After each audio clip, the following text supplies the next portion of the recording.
This is a story about goats, about gambling and drinking and horses, about failure, the greatest failure in American history. Born in the jolly old year of 1777 in Hanover, Virginia, Henry Clay appeared throughout at least 55% of American history as the man who held together the Union. He's also been called the Golden Lips of the West, but we're not sure that's legit, so don't take our word on that.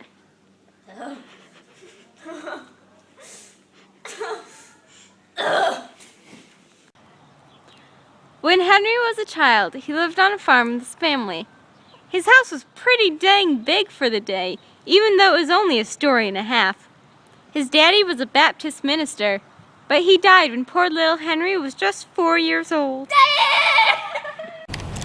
Henry received no formal education, but he worked as a scribe for this lawyer dude. Said lawyer dude noticed that good old Henry had an aptitude for the law, so Henry Clay became a lawyer.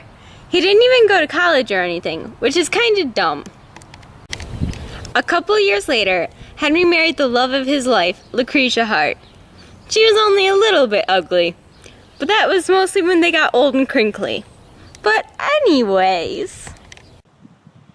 In 1803, Henry Clay was appointed to the legislature of Kentucky. He was such a boss that 3 years later he got upgraded to the Senate. Then just 1 year later, he was elected to be Speaker of the House. While there, he had a falling out with Humphrey Marshall, and they had an epic duel. However, each grazed each other only once. Henry Clay on his thigh, Marshall just below the chest. Obviously, Henry had way better swordsmanship than dumb old Humphrey. A few years later, the United States entered the War of 1812. That was in 1812 for some of you slower folks out there. Henry Ball and Clay negotiated the Treaty of Ghent.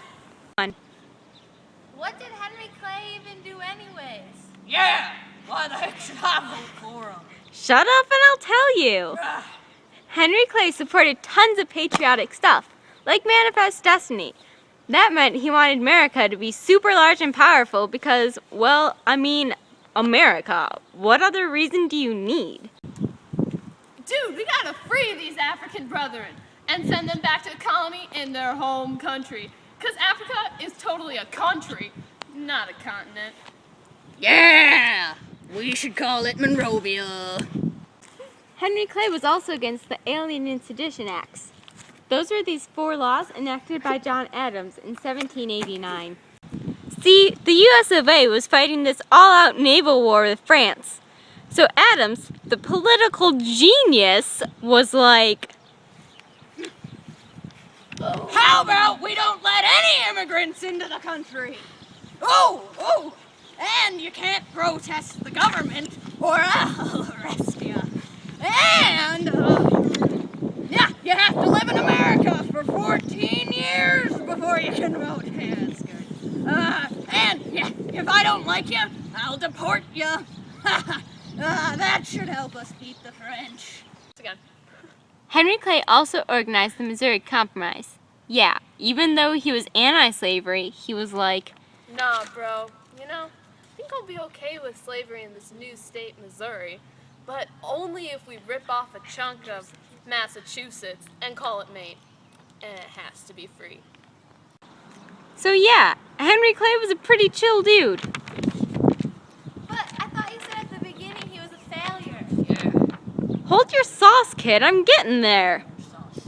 So in the year 1824, Henry Clay decided to run for president. You'd think he'd win because he was such a champ. But no, he lost. Like, really bad. Like, so bad, it would make Justin Bieber look good. Dang, that's pretty dang bad. That's pretty bad. But wait, there's more. Henry Clay lost the election in 1832 and again in 1844. 3 times? 3 times. Wow, he really was a failure. I know. But he was such a cool dude. Why didn't anyone vote for him? Exactly! But I digress. Henry Clay lived for like 368 years. What a champ. Whoa, that's a long time. Okay, he was actually 75, but close enough. But he got mauled by a goat. Mauled by a goat? Mauled by a goat. Good goat.